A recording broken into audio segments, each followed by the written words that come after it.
Good morning, everyone. It is a kind of overcast day here in PA, but welcome to another episode of Light Sports Ramble. I am Troy Otradovic, joined with Evan Watallison. This is our Saturday episode, so this is the Red Light Rant, where Evan is running red lights. I am burning rubber at the red light, and we have two topics today, Evan, that we are going to get to. One is home fans booing their team. Is it okay to do that? We'll discuss that. And then if we have time, we'll expand on our Twitter talk from Wednesday about forming a college athletic union, which is a topic, Evan, that you and I have briefly touched on that could take up hours upon hours because every time we make a statement, there's another part of that puzzle that comes into play. So that is a really complex topic. Said, Bud, let's get right into today's topic, which is home fans booing their team. Is it the right thing to do? What do you think? Well, first I just want to say, I was hoping to be running the studio from the friendly confines of the Kohl Center, but thanks to some more snow, which is pretty commonplace this time of year in Wisconsin, it goes from extremely Arctic cold to snow. Was unable to make the trip, so that's unfortunate. But now to the topic at hand. They were talking on the Big Show, which is a show on 1250 WSSP in Milwaukee, a station that I intern with, about booing your team, because I guess at the Marquette basketball game, Marquette University, there were some fans booing Marquette's effort. Even though they won the game, there were still some fans booing their effort on Thursday, and it brought up the topic of first one was booing college athletes, and then it got into talking about just booing athletes in general.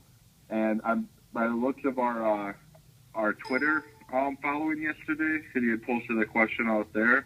I think I'm going to have the very unpopular opinion that I'm perfectly okay with it. I have no issue with fans sharing their displeasure in their team if the team is giving a lackluster effort. And, when the Packers are playing Atlanta this year in that first half, when there was just Packers were losing at halftime and, fans were booing as the Packers were running into the tunnel, saw all over Twitter fans saying, those aren't true fans. They shouldn't be booing their team. They need to get out of the stadium, stuff like that.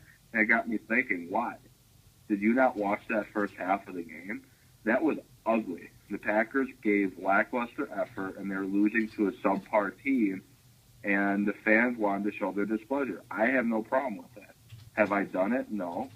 But I don't have a problem with it. I think that the ones that complain about it all the time, just, get off the high horse. Fans are allowed to do what they want to do, and if that's how they want to share their displeasure, so be it. Well, let me get in here, Evan, a little bit, because you bring up a couple good points. And you and I were talking about it before the show. Like you said, fans are fans, right? And so Yep. You and I now have a Blog Talk radio show, and we do a Packer recap every Monday. Do you and I not boo when they play bad, just in different words? Would you agree with me that we boo them on Monday? I mean, it's not at the game, but you'll see where I'm going with this point. When you and I criticize, when you and I say they suck, when we talk about Marshall Newhouse and how terrible he played, are we not really booing him just in a different sense? Yeah, we pretty much are. Like, when we get the opportunity to go on the air to talk about the game, that's pretty much what we're doing. We're sharing our displeasure with the performance of our team. And so I'm going to now bring that back. Our emotions on Monday when we do that, and we go to the game on Sunday. Now, like you said, I've never booed personally. You've never booed personally. Now, does that mean that we don't have the thoughts that they still suck? Yes, we do. Just you and I personally don't use the word boo, but we're sitting in our minds saying you suck. Now, we may not voice that opinion, Now, does that make us not true fans then? Because we are upset with the way they play. I don't think it does. I think you and I are in the upper group of people that are diehard Packer fans, and we get upset when they don't play. We just don't voice it.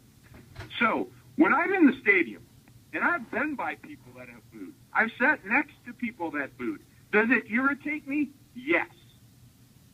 It irritates me very much just because I don't want to hear it in my ear.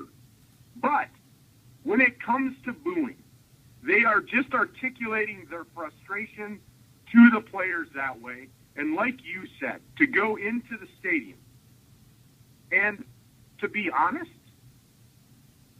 they can do what they want. Do I think they should? No, I don't think they should. But do I care that they do? Kind of not really. It is what it is. Don't we have the First Amendment free speech? I mean, that's what I thought we did. Hey, you only have the First Amendment right if you don't piss other people off, apparently. Well, and that's what I think this all comes down to. And those, I respect everybody's opinion on this topic, and it really does. And even for you and I, it is a personal preference. Like I said, I don't do it, nor would I ever do it. Have I thought it in my mind? Yeah, I sat there during many games and said, the Packers suck right now. But I don't voice my opinion to boo them. They know they played bad. They know that. But the guy, like I said, the guy sitting next to me that booed, I wasn't going to get up and punch him in the face and be controversial about it and tell him to shut up. I dealt with it. Now, is it annoying? Yes, very annoying as a fan. When you're sitting there, when you don't do it, and people around you are doing it, it sucks. You do want to tell them to shut up and sit down, but again, it goes back to the point. They paid their money, they went to the stadium, they're upset. That's how they personally deal with frustration. I don't like it. It is what it is. That's how they feel. They voice their frustration. So I know people disagree with that. We saw it on Twitter. People disagree. Why do you think they disagree with it so much, Evan? I don't know. It's really hard to say. I think it comes down to wanting to try to be, that quote unquote good fan, the one that's always positive, always supportive, and people look at the booing element as not being supportive of your team, which, I disagree with. Just because you're booing doesn't mean you're not supportive of your team. And I think people look at it that way. And if you're booing, you're not being supportive. You got to, stand up and encourage your team when they're running off the field after playing a very sloppy half. Stand up and, cheer them on, tell them to, go get it next half. Everyone wants to be that fan, but it's very hard to stand up and cheer when you know your team is laying an egg on the field and they should be doing better. So I don't know. I think it's just a matter of they want to appear to be better fans than others. And I know I probably just pissed off some of our followers for that. Well, we're probably pissing off all the followers right now, Evan, because the way you just said that means that you and I are not fans. Because we are the most critical of the Green Bay Packers when they screw up on Monday. Yeah. The way you just stated that, and that's why I wanted you to say, what do you think makes them feel that way? So when you say it that way, I agree with what you said, which makes you and I not true fans. Which, if you remember, this whole thing about, Denver's my second team, and Seattle's my whatever team.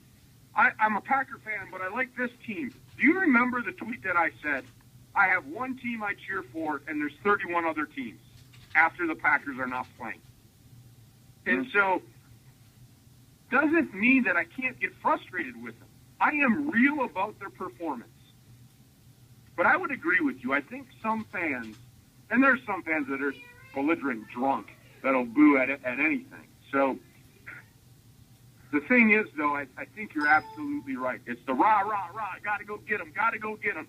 I was a coach, Evan, and my players never were booed off the field, not in college soccer.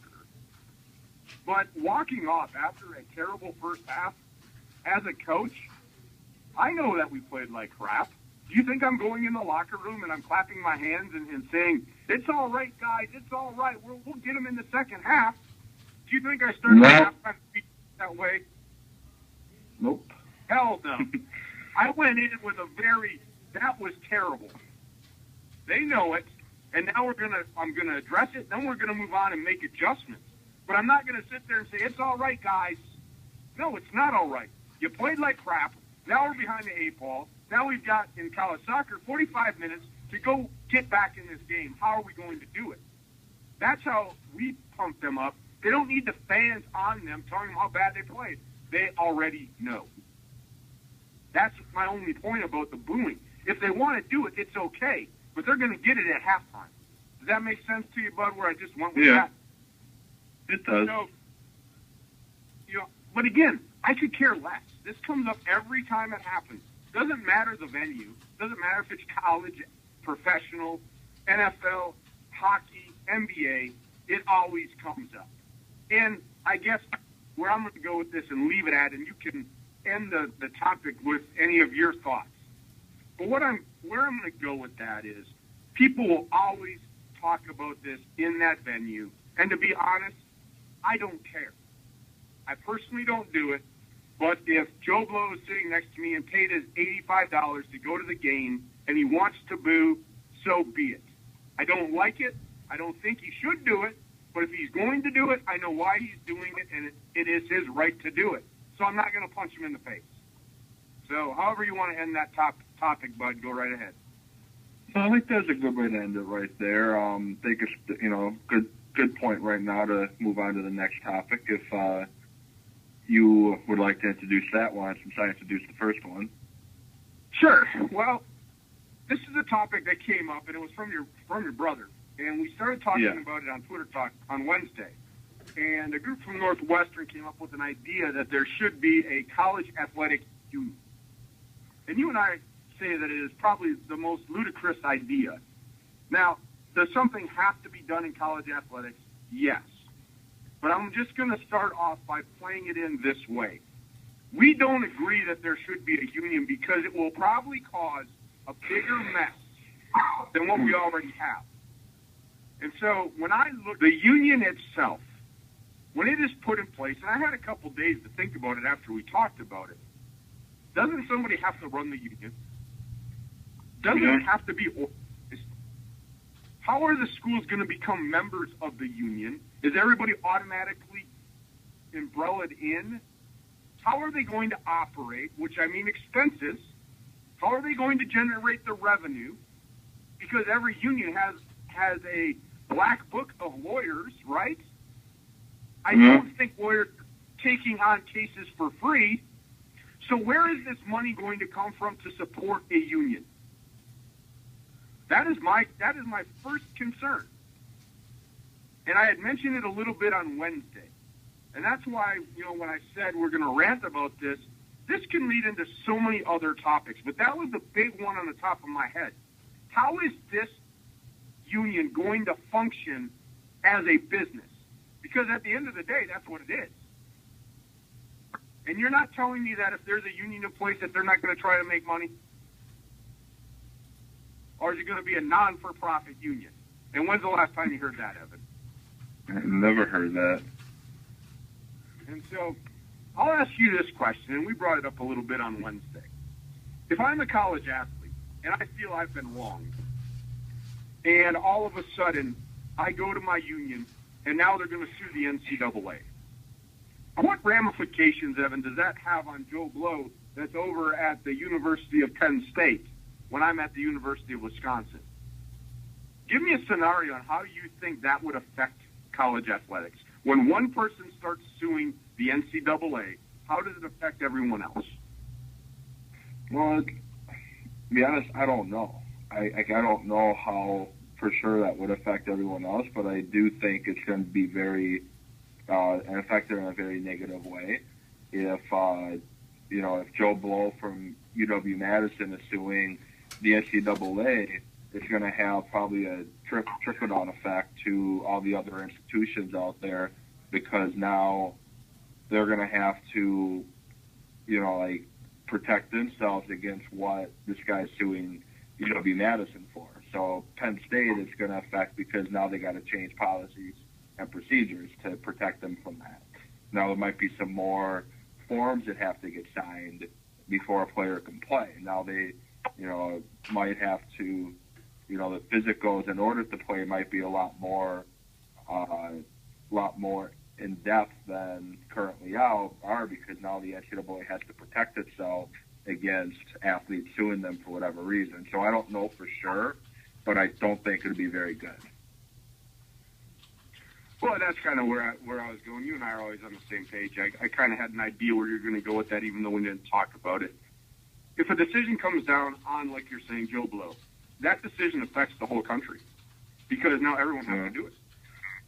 And so I understand the good nature concept about getting something centralized for the student athlete because you and I are on the other side, that we agree that student athletes should receive some kind of stipend. And I'm 100% on board with that. I am 100%. You know that I had received my master's degree in sports administration. I did research. My project for my last class was about this absolute topic. And the NCAA and the universities make mega dollars off of these athletes. And the percentage of people that go professional is very, very small. When you are a college athlete, which I was, by the way, I was lucky. I had enough support. I had work-study, like you said, but I played Division III. I had work-study money, Evan. I worked at the front desk of the dorm, and I got a paycheck every 2 weeks. Now, I know when I coached, some of my players struggled. I'm not against college athletes at all levels, not just Division I. I'm talking 2, 3, NAIA is totally different. I'm not against them getting some kind of stipend to live on. Now, how that happens, you had brought up a great idea, and it really made sense.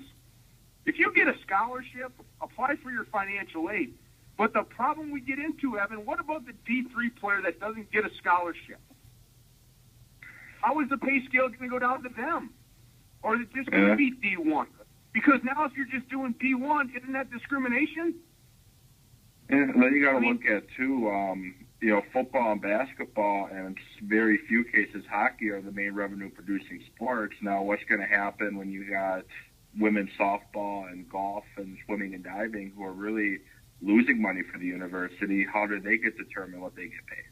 Well, that's a great point, and that's why I'm telling you this union, in concept, it might sound like a great idea, but when you really dig down into it, you brought up the absolute point that came up in my research. Who are you paying? Are you just paying the sports that bring the revenue in? Because, again, now if you do that, you're also affecting something very important that I think people forget about. It's called Title IX. It affected me when I coached when we went from D3 to D2. It ultimately led me to go coach at another university because my men's program got stripped of scholarships to make it equal for the women's team, which I was okay with. I am okay with Title IX. But if you start paying men and not the women, you've now broken Title IX. So, as you can tell, I'm getting a little heated up here because this topic leads into so many, and I'll call them veins. This is the heart, but there's so many veins that are outside of this thing about paying athletes in a union that this thing could be discussed every day for 24 hours a day. So, the bottom line, my opinion on the college athletic union, never. It should never happen.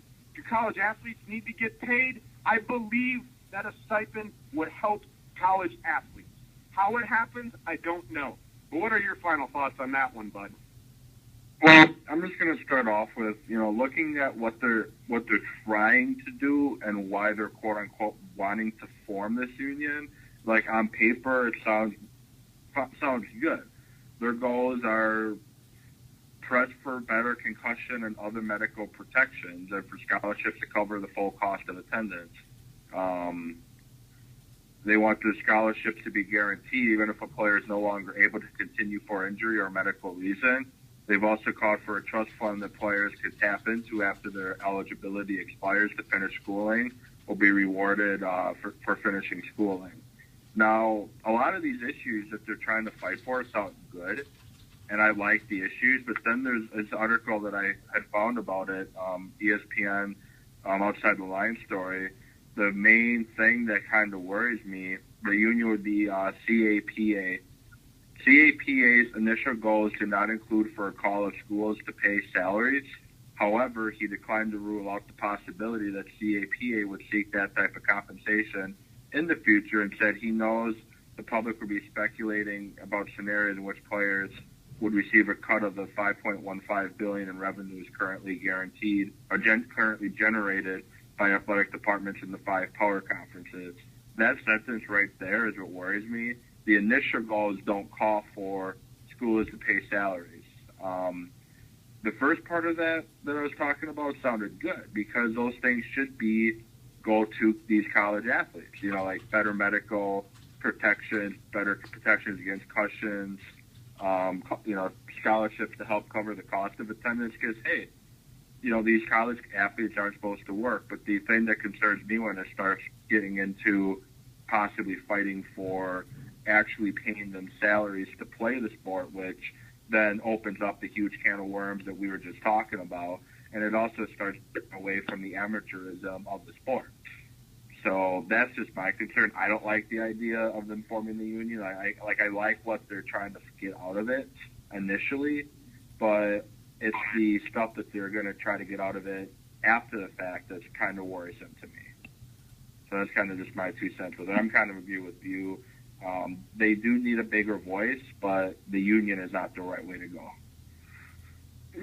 No, I agree. I mean, like I said, the concept, and that's where I went into, like you, I went in the beginning. The concept looks good, but they haven't went to all of the determining factors. You have to look at, okay, when this happens, what will that lead to? What is going to happen after this happens? They didn't take a look at the steamroller effect or the domino effect that this will have in the future. And that's where my concern is. All the points they brought up are good points. I totally agree with better medical coverage. I mean, I agree with total better medical in the United States for everyone, whether or not they're an athlete. People need medical attention, and especially in physical sports like football. We've seen all of the injuries and how they affect people well after their career. So I agree with that. It's just the way that it came up and how they're going to implement it just would open up so many different avenues of concern. And I thought you brought up a good point. We're at the point now where the NCAA really has to look at, are college athletes really amateurs anymore? And then again, it's going to go back to my point. The D1 players that really have a chance to play professional. What about the D3 guy that goes to school on an academic scholarship, but was recruited to play football, just loves the sport, and knows that he's never going to play professional? How does it affect him? Or the woman that plays D3 basketball because she has great grades and she struggles to, whatever, part-time job or whatever. How is that going to affect those people? I think what's happening is they've microscoped Division I great athletes, and that's all they're worrying about right now. How does it funnel down to the other divisions? And maybe people think I'm crazy for even saying that because, they don't bring in money in D3 sports. I don't care. If you're going to talk about NCAA athletes, the last I checked, it covers all divisions. 1, 2, and 3. So it better be the same on D3 as it is for D1. That's my thought, and that's where I come from, the equality of how this would be rolled out. So I think I've ranted enough. I could keep going on, bud. You better stop me now. No, I was enjoying the ranting. Well, you can tell go ahead. I dug deep into this, and it really is for me. When I did my research, it was so broad. that I had to really narrow it down because there's so many ways I could have went with it. And that's the problem with this. There's just so many things that have to be considered. But I know we're running out of rant time, so I'll let you end it up, bud. Yeah, well, we have just about 4 minutes to go in the show, and I think now would just be a good time to kind of update our listeners on, and this is going to be probably news to you too, because it's just something that I just got confirmed. On Thursday, we're going to have a guest on the show talking Milwaukee Bucks, talking, obviously you're probably wondering why the Bucks. They're horrible this year.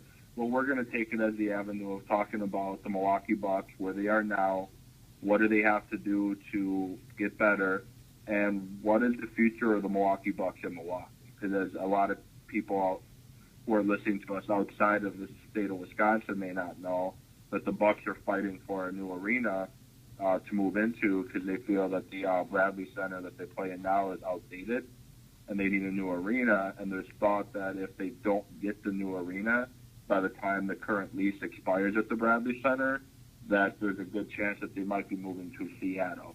So we're going to have a guest on talking about the Milwaukee Bucks and talking about the long-term plans and future. So I just wanted to throw that out there. And that's even, I know we had talked about possibly getting somebody on to do it, but I know this is even probably breaking news to you that it's, we actually have a date. It's breaking news because we got it confirmed. I knew we were talking about it. That's great. That's awesome. Plus, yeah. I did talk to Al Bean yesterday. Well, I texted him. He would be willing to come on the show on Monday. Because we moved the show up, he was unable to get out of work to get on the show, which we kind of figured might happen. But I texted him. He will be on the recap show on Monday. So we have 2 guests next week. This is going to be a great week for the Light Sports Ramble next week. So that's awesome. And then we have our Twitter talk on Wednesday, and then, we have Tuesday and Friday show that we're going to obviously have a very, very fun and very cool topic to discuss. Yeah, you guys will need to listen in. Now that the season is going to be over, our whole scheduling and our format for the week has changed. So stay tuned. We're not going to give out our surprises, but it will be a great, and I'll call it, Evan, we're primarily a football show. I'm going to say we're going to change our off-season programming. It's going to be some good stuff. So you guys will just have to tune in on Tuesdays and find out what is the new Tuesday agenda. And then the following week, you'll have to find out what our Monday is because there'll be no football recap. So with that said, Evan, another great rant today, bud. We talked a little bit about the College Athlete Union, which we just wrapped up with, a pretty passionate topic for me. And then we talked about the booing of fans. And so I'll throw it out at the end. You think it's okay, they can do what they want, and I'm kind of on the same page with you there. I don't like it, but I don't care. So it's kind of one of those opinions where I kind of teeter a little bit, but I really don't care. So with that said, bud, any last words to wrap up the show today? Just not really any last words. Just I've thrown this pitch out there. We have 60 seconds to go, and I've thrown this pitch out there a few times. As you know, and many of our loyal listeners know, I've become a beach body coach. I'm working with the creators of like Insanity, P90X3, and they have Shakeology, a lot of different stuff to help people get fit and reach their fitness goals. And if people are interested, find my page on Facebook. It's facebook.com/Coach Edubs. It's EDUBS Fitness.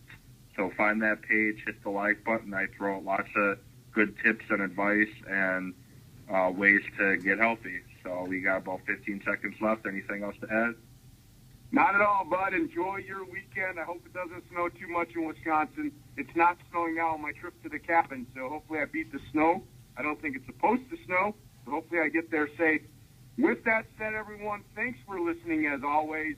Hope you have a great weekend. We'll see you at the next red light.